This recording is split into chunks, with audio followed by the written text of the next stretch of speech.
The text that changed everything. The text came at 2:47 p.m. on a Tuesday. I was reviewing quarterly reports when my phone buzzed. Expected maybe lunch plans or her usual complaints about something. Instead, I got 12 words that would change everything. I'm leaving you for someone who actually loves me. Don't contact me. My name is Kyle Harrison. I'm 44, senior financial analyst at an investment firm in Chicago. For 16 years, I thought I had a solid marriage with Amanda. She worked part-time at an art gallery when she felt like it. I owned a nice house, had decent retirement savings, thought we had stability. That text was about to teach me the difference between stability and security. I stared at the screen for 10 seconds. Not because I was devastated, because I was genuinely impressed by the audacity. After 16 years of marriage, this was her exit strategy. A breakup text that sounded like teenage drama. If you like stories about betrayal, smart comebacks, and what happens when people underestimate the wrong person, hit that subscribe button now. Every day brings new stories, each one more intense than the last. My first thought wasn't panic or heartbreak. It was almost laughing. The woman who took 40 minutes to choose between soup and salad had just made the biggest decision of her life in a text message. I typed back 2 words, got it. Set the phone down. Went back to my reports.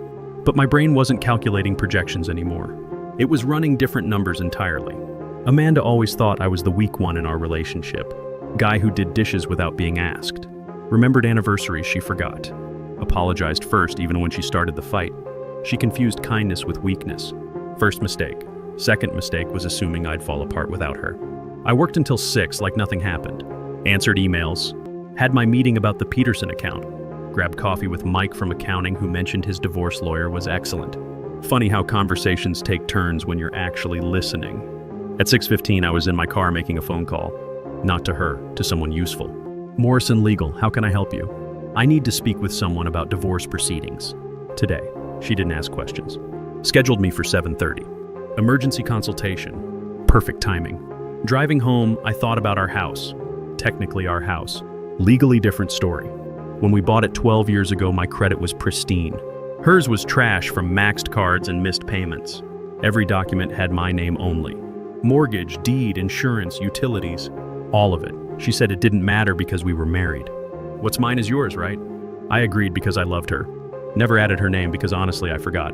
Sometimes forgetfulness is the best preparation you never planned. House felt different when I walked in. Her car was gone, probably celebrating with Loverboy.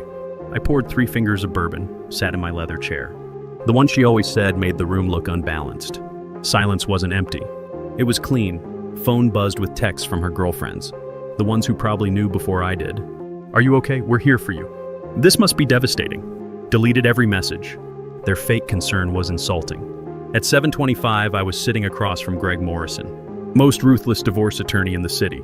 Sharp suit, sharper reputation, smile that meant someone was about to get destroyed. So, he said, reviewing my notes, she left via text. House is in your name only. Your primary earner. Want to move fast. I want to move smart. Even better. For an hour, Morrison outlined strategy that was legal and brutal. Emergency filing, asset protection, swift consequences for emotional stupidity. The man was an artist. One question, he said. Any chance she fights this? I thought about the woman who apologized to waiters for ordering wrong. She made her choice public. Let's see how she handles the paperwork. Morrison's grin was predatory. This'll be fun. Walking to my car, I felt something I hadn't in years. Complete control. Not fake control from organizing closets, real control.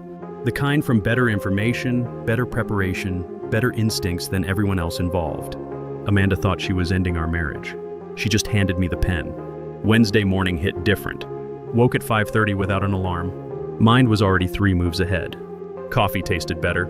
Even my reflection looked more focused. First stop, the bank at 9 a.m.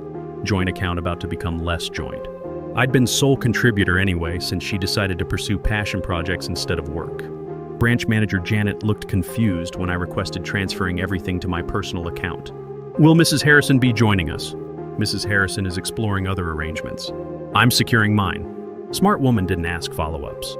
Transfer took 12 minutes. 16 years of joint finances ended with keystrokes and a signature. Next, credit cards. The ones Amanda used yesterday celebrating at some wine bar downtown. New because she posted it on Instagram. Champagne flute raised like she'd won something. Location tagged. New boyfriend's face partially visible. So proud of her secret she couldn't help broadcasting it. Canceling her access took 4 calls. Each rep offered condolences when I explained spousal abandonment. Apparently, it's a category they recognize. Sorry about your situation, sir. Cards deactivated within the hour. Also need alerts for any attempts to use canceled cards. Smart thinking. You might consider credit freezes, too. Spent 30 more minutes freezing all 3 bureaus. If Amanda wanted to play financial games, she'd learn I'd been playing longer. By 10 a.m., back at work. Everything felt different. Boss mentioned budget cuts. I listened with new attention.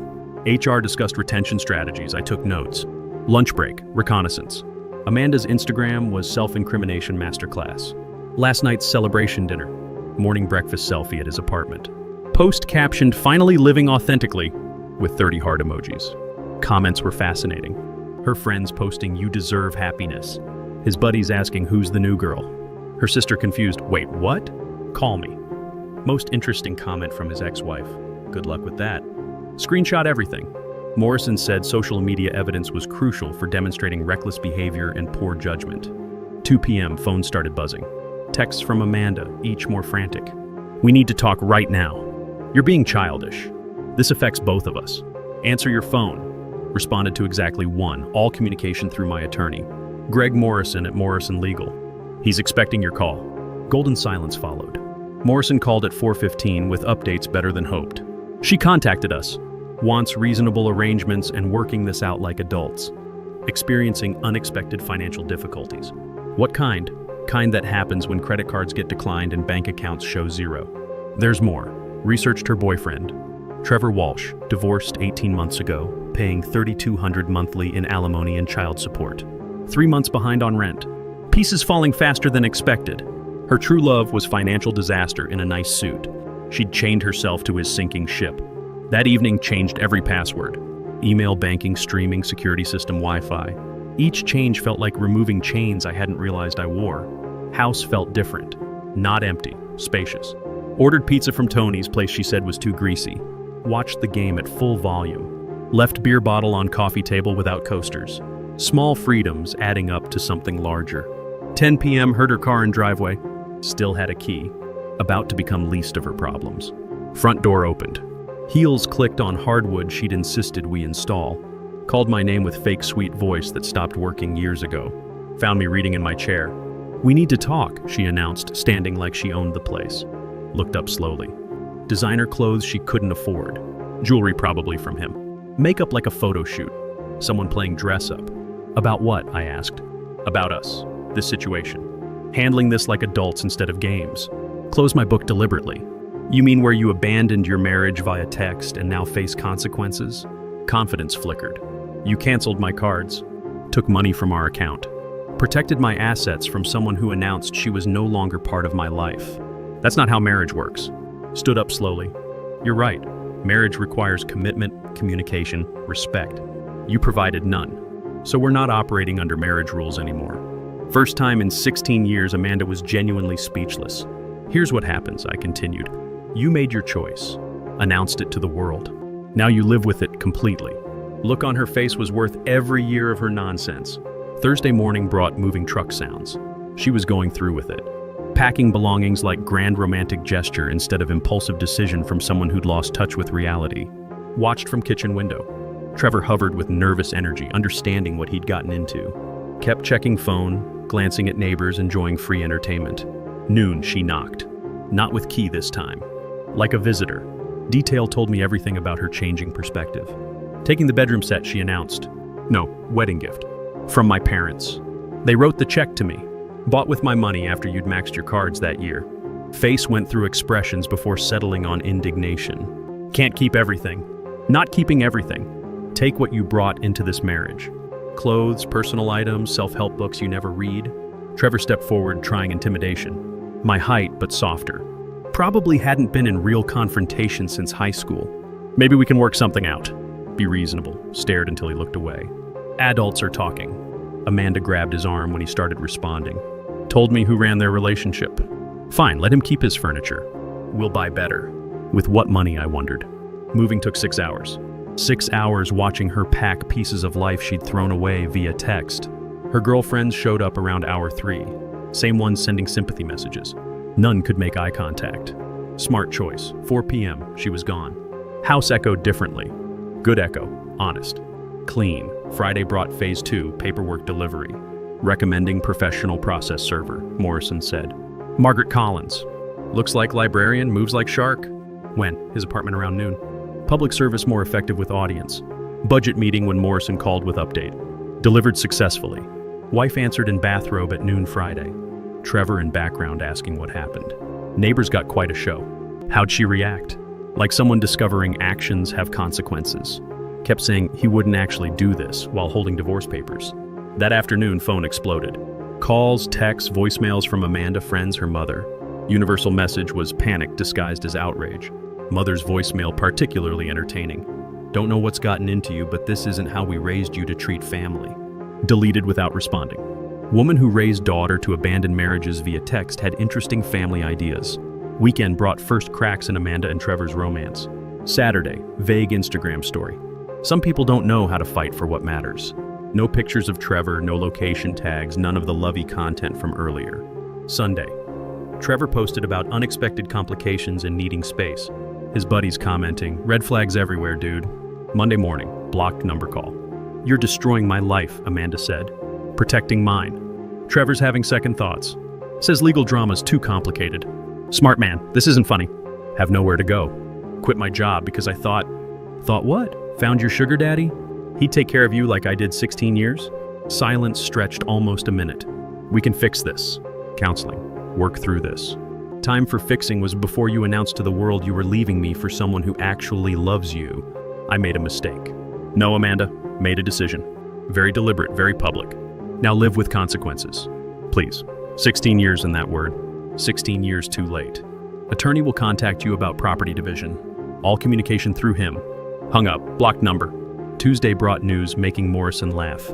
Trevor broke up with her yesterday. Couldn't handle drama and legal complications. His ex-wife threatened court over alimony if he kept getting involved in messy situations. Where's Amanda? Motel 6 off Highway 84. Calling everyone for somewhere to crash. No takers. Woman who left me for someone who actually loved her now paying daily motel rates because that love evaporated with legal paperwork. Wednesday, unexpected visitor. Amanda's mother Carol on my doorstep, expression of someone negotiating hostage release. Need to discuss this like adults. Respected Carol despite parenting disagreements. Invited her in because she'd been part of my life 16 years. Sat on couch she'd helped pick 8 years ago. Now seeing room differently. Noting absence of daughter's touches. Masculine simplicity remaining. Amanda made terrible mistake. Amanda made choice.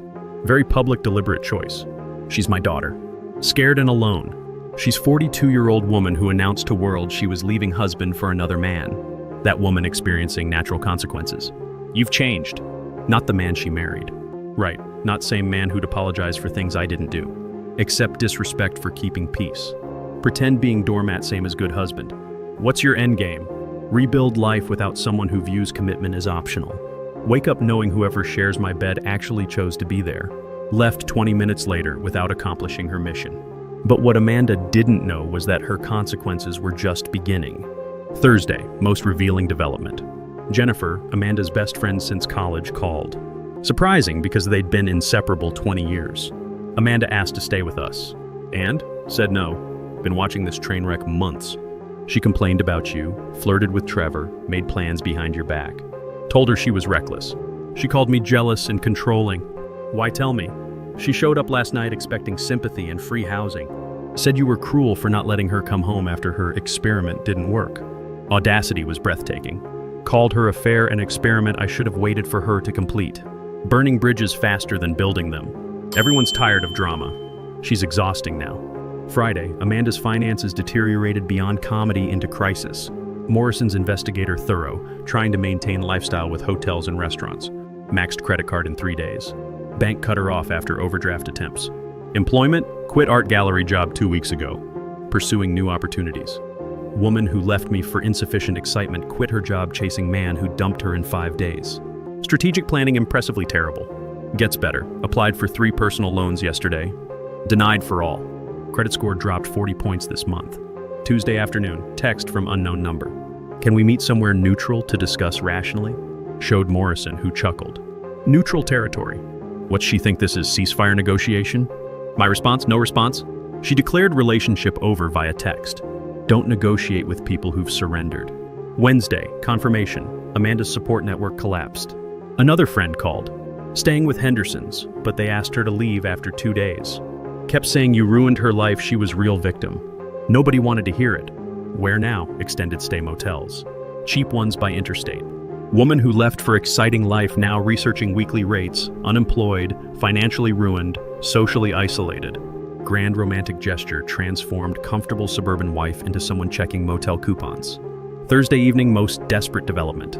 Doorbell rang. Through peephole, Amanda, but different. Smaller, tired.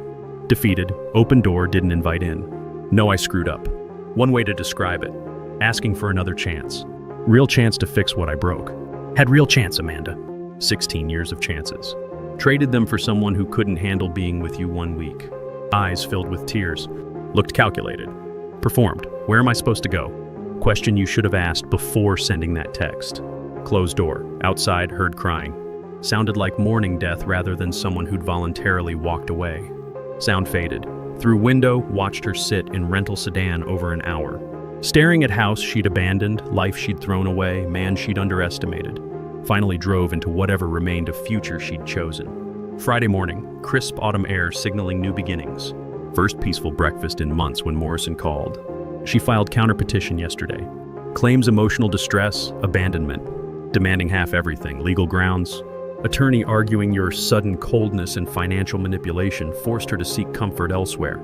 Painting you as villain who drove her to infidelity. Almost choked on coffee. Claiming I abandoned her?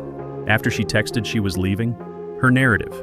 You emotionally pushed her away months, forcing her to find love elsewhere. When she made difficult decision to leave, you cruelly punished her for seeking happiness. Our response? Documentation. Text message declaring she was leaving. Social media celebrating new relationship. Witness statements about voluntary departure. Her story falls apart under scrutiny. That afternoon, validation from unexpected source. Trevor's ex-wife Rebecca called. Hope you don't mind reaching out. Got your number from mutual friend. Wanted to warn you what you're dealing with. Listening. Did same thing to my marriage. Moved in on Trevor during our counseling. Convinced him I was problem, didn't understand him. She could give excitement and passion he was missing. How long? 3 weeks.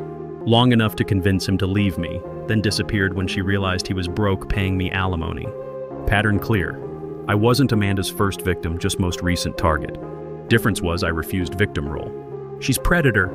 Targets vulnerable men, promises everything they think they're missing, abandons them when reality hits. Saturday, escalation crossing every line. Working in office when heard voices in backyard. Through window, Amanda walking my property with real estate appraiser. Stepped outside. Temperature dropped 10 degrees from my presence. What exactly you doing on my property? Appraiser uncomfortable. Ma'am said she had permission to show house. She lied. This is my house. Her name's not on ownership documents. You're trespassing. Amanda tried maintaining composure. I have rights as your wife. Limited rights as soon-to-be ex-wife. None include bringing strangers onto my property without permission. Appraiser packed up, practically ran to car. Smart man, can't keep me from what's rightfully mine. Not keeping you from anything rightfully yours. But this house isn't. Your name's not on deed, mortgage, insurance, any document that matters. Mask slipped completely. You manipulated me. Kept everything in your name to control me. Protected my assets because I earned them. You benefited 16 years. Moment you decided you didn't want benefits, you lost access. Lawyer says I can claim community property. Entitled to half everything accumulated during marriage. Lawyer can claim whatever keeps billable hours coming. What matters is what judge decides after reviewing your decision to abandon marriage for another man. Confidence cracked. What mean? Adultery and abandonment affect asset division in this state. Especially when documented, celebrated on social media, voluntarily confessed through text. Color drained from face as implications hit. Sunday, Amanda's support system completely imploded. Sister Michelle called, tone different. Been bouncing between couches past week, wearing out welcome everywhere. Becoming bitter, desperate. Making everyone uncomfortable. Unfortunate but predictable. Talking about something drastic. Maybe forcing you to take her back. Monday morning, drastic action Michelle warned about. Came home to front door open, voices inside. Called Morrison. She's in my house with people I don't recognize. Call police now. Police arrived 8 minutes. Found Amanda with locksmith attempting to change locks on my house. Senior officer examined deed, looked at Amanda, back at paperwork. Ma'am, this isn't your legal residence. Need to leave immediately. I'm his wife. Have rights. Right to hire attorney, settle disputes in court. Don't have right to break into someone's home, change their locks. Locksmith already packed, heading for door. Professional courtesy. Amanda tried final authority appeal. Officer, he's vindictive. Locked me out of my home. Ma'am, according to documents, this is his home. Legal claims are court matters. After escorting her off property, stood in violated house. Desperation almost tangible. Tuesday, final humiliation of Amanda's week. Morrison called with news sounding like tragic opera climax. She was arrested last night. For what? Criminal trespassing, attempted breaking and entering at Trevor's apartment. Tried getting into his unit using emergency stairwell after front desk refused her up. Woman who left me for someone who actually loved her reduced to breaking into his apartment like stalker. Where now? Released on recognizance, restraining order in place. Can't come within 500 feet of Trevor or his residence. Protection for me? Filing today. Behavior pattern escalating. By Wednesday, my restraining order approved, served. Amanda legally prohibited from coming within 200 feet of me or property. Woman who'd shared my bed 16 years now, forbidden by law from approaching my house. Thursday evening, final call from Carol, exhausted and defeated. She's moving back home with us. Sorry it came to that. No, you're not. Don't blame you anymore. Watch what she's done past month, choices made, way she's acted. This isn't daughter I raised. People reveal who they really are when they think they have better options. She didn't change. Showed true character when she thought she'd found someone willing to take better care of her than you did. After hanging, sat in quiet house, surrounded by peace Amanda had inadvertently given me. Her desperate attempts to undo choices only reinforced how right those choices had been for me. She'd wanted excitement, passion, man who'd fight dramatic battles for her love. Instead, found man who knew exactly what she was worth and treated her accordingly. Difference was fundamental. She'd viewed our marriage as safety net she could abandon when something exciting appeared. I'd viewed it as foundation worth protecting. She chose to jump. I chose not to catch her. 3 months later, divorce finalized on Tuesday, feeling like any other day. No drama, no last-minute appeals, just signatures making official what her text had started. Morrison called with final accounting. House stays with you. Retirement accounts intact. She gets what she brought into marriage plus belongings. About 4,800 and 2018 Honda with 87,000 miles. Woman who demanded half everything got less than what I'd spent on our last vacation. That afternoon, drove past Carol's house. Amanda's Honda parked by her father's pickup, looking small and defeated. Through window, movement inside. Probably Amanda helping with dinner or watching daytime TV. 6 months earlier, posting Instagram stories about living authentically. Now 42, unemployed, living in childhood bedroom, legally prohibited from contacting man she'd left me for. Karma so complete it felt scripted. Didn't feel satisfaction exactly. More like closure. Kind that comes from watching someone choose consequences and receive exactly what they'd chosen. By autumn, started dating again. Nothing serious. Coffee meetings, dinner conversations with women who understood actions have consequences, words have meaning. Contrast was startling. House became what it was meant to be, home for someone who valued it. Redecorated living room, upgraded kitchen, converted Amanda's craft room into proper office. Every change felt like reclaiming temporarily occupied territory. October evening, neighbor mentioned seeing Amanda drive past earlier that week. Slowed down, sat there several minutes, drove off, looked different. Older, tired. That night, thought about woman who'd texted she was leaving for someone who actually loved her. Where was that love now? Where was excitement she'd chased? Where was authentic life she'd claimed to seek? Living in childhood bedroom, driving 15-year-old car, learning excitement without foundation is just chaos with better marketing. Meanwhile, I was living in house I'd worked for, surrounded by peace I'd protected, building future I'd chosen to secure. Final irony came November when Morrison forwarded message Amanda's new attorney sent, requesting post-divorce reconciliation meeting to discuss mutual healing and closure. Read twice, deleted without responding. Some people spend whole lives looking for someone to complete them. I'd spent 3 months discovering I was already complete. Amanda thought leaving would teach me what I'd lost. Instead, taught me exactly what I was worth. Here's what most guys don't understand going through this. You don't have to be victim in your own story. Don't have to accept disrespect because it's easier. Don't have to apologize for protecting what you've worked for. Biggest mistake in 16 years wasn't trusting Amanda. Was assuming being good husband meant being pushover. There's difference between kind and weak. Figured that out 15 years too late. Better late than never. If you're seeing red flags in your relationship, don't ignore them. Don't make excuses. Don't hope they'll improve. Address them directly or prepare for consequences. If you're already going through divorce, remember, person who left you for someone else didn't do you favor by accident. They showed exactly who they are, exactly what your relationship was worth to them. Believe them the first time. 6 months after everything finalized, ran into Trevor at coffee shop downtown. Looked like he'd aged 5 years and 6 months. When he saw me, actually walked over. "Can I sit?" he asked. Gestured to empty chair. Wanted to apologize for whole situation. "No, I was part of breaking up your marriage." "You didn't break up my marriage. My wife did that. You just happened to be guy she used." He nodded slowly. "She told me you two were done. Hadn't been happy for years. Divorce was inevitable." "And you believed her?" "Wanted to believe her. She was intense, passionate. Everything she said made you sound cold, controlling, didn't appreciate what you had." Sipped coffee, waited. But after getting to know her better, started seeing other side. Way she talked about money. Expected to be taken care of. Flipped out when things didn't go exactly her way. How long to figure that out? 2 weeks, but by then, she'd moved out, burned bridges, felt trapped, so you dumped her. Tried letting her down easy. Couldn't handle drama. Ex-wife threatened taking me back to court over alimony if I kept getting involved in messy situations. Had to choose between Amanda and financial stability. Smart choice, was it? Feel like complete asshole. She's living with parents. Can't find work. Starting over at 42 because of decisions I helped her make. Leaned back. "Trevor, let me ask something. If Amanda told you she was happily married but willing to cheat anyway, would you have gotten involved?" Thought about it. Probably not. Then she lied to get what she wanted. Used you much as she used me. Only difference is you figured it out faster. Still feel guilty. Don't. She's adult who made adult decisions. Knew she was married when she started flirting. Knew she was taking risk leaving marriage for someone she'd known weeks. Chose excitement over security. Now gets to live with that choice. Trevor finished coffee, stood to leave. "For what it's worth, think you handled whole thing better than I would have. Handled it way any man should handle betrayal. Protected myself and moved on." After he left, sat thinking about conversation. Year ago would have been angry at Trevor. Would have blamed him for wrecking my marriage. But truth was, marriage was broken long before he came along. Amanda had been checking out emotionally for years.